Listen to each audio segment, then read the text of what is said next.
Unit 1, Section 5.8, Worked Examples. Determine whether the sequence is a Fibonacci-type sequence. Each term is a sum of the two preceding terms. If it is, determine the next two terms in the sequence. When we look at this sequence, we see the first two numbers, 3 plus 11, do give us 14. However, when we add 11 to 14, we don't get 28, we get 25. So this one would not be a Fibonacci type of sequence, and so the answer for this one would be a no.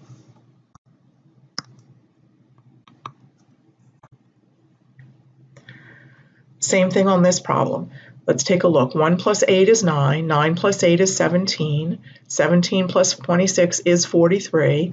So it is a Fibonacci type of sequence, and we want to find the next two numbers in the sequence. So we're going to take 26, and we're going to add 43. So we get a 69.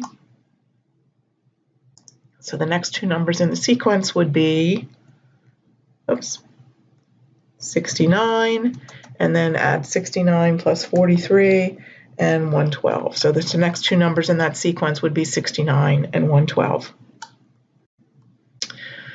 The ratio of the width to the height of a golden rectangle is given by the golden ratio, which is given by this expression right here, which is approximately 1.618. If a painting is 13 inches high, how wide would it be? Now, I know it's written unusually by saying width to height, so we're going to go with the way the problem is written, and we're going to set the ratio up as W over H is equal to 1.618, and they told us that the height of the painting was 13 inches. That's going to go in the denominator, and we're going to solve this equation for W by multiplying both sides by 13, and we end up with an answer of about 21.03 inches.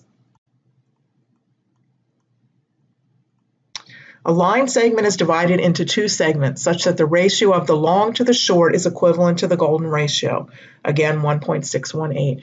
If the length of the entire segment is 7 inches, what is the length of the longer piece of the divided segment? So we'll let x be the length of the long segment because that's what they asked us to find. So therefore 7 minus x must be the length of the short segment. They have to add up to give us 7 inches. And I set up my ratio as shown here.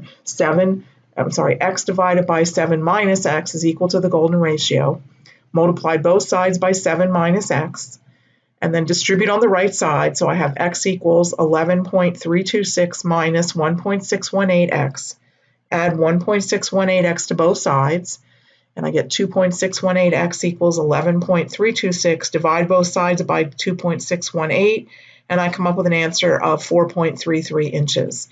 That's the long segment. If they wanted to find the short segment, we would subtract that from 7 in order to get the length of the short segment. You could also check on this one because you know in this case, the length of the entire segment, 7, divided by the length of the long piece must also equal the golden ratio, and you could check that. 7 divided by 4.33 will indeed get you a ratio close to 1.618.